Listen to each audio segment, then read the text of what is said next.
Well, the market seemed to think so.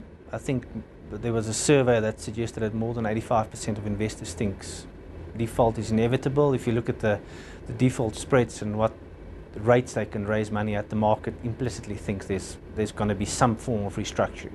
Whether it's an outright default is open for debate. But markets are convinced. I think at this point it's a political decision whether it will happen or not. I think the rates will, then the first hike in the cycle will probably come in the November meeting, is my view. Yes, inflation pressures are building up. That's one of the reasons. But I also think that if you look at real interest rates, particularly if you calculate them based on implied inflation expectations out of the bond market, it's effectively zero. And the question is zero real rates consistent with an economy that's going to grow 3.5% to 4% this year? And probably the answer is no, and you need to sort of normalize and maybe take some of the accommodation away.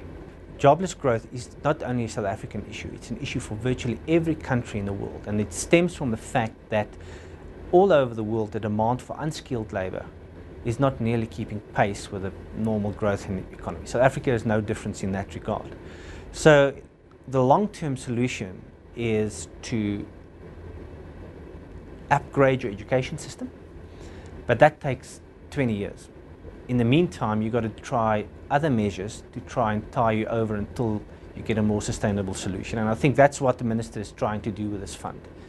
It is not, in my view, going to create the type of sustainable jobs from a skills perspective that we want, but it provides a tie over in a period when jobs for unskilled workers is scarce, like it is in most other countries. Any type of FDI or any type of inward foreign investment that transfers knowledge and helps us to catch up productivity-wise and gives us access to increased or better technological process, I think is good and should be pursued and should be encouraged.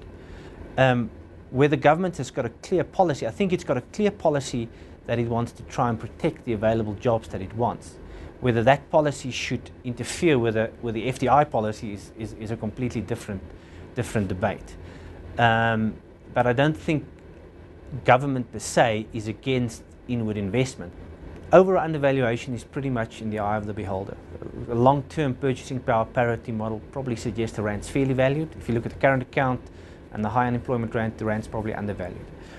I think what you can't get away from is the fact that the big picture drivers globally, and that pretty much pertaining to weakness in the main four currencies of our monetary system, the yen, euro, pound and dollar. Weaknesses in those currencies, I think, is the primary driver of most emerging market currencies and of most peripheral economy developed currencies. And in that environment, I think the rand will probably have a sort of a stronger bias to it for some period of time until those issues are resolved. And certainly the debt issues is not something which we think in the short term is going to resolve itself.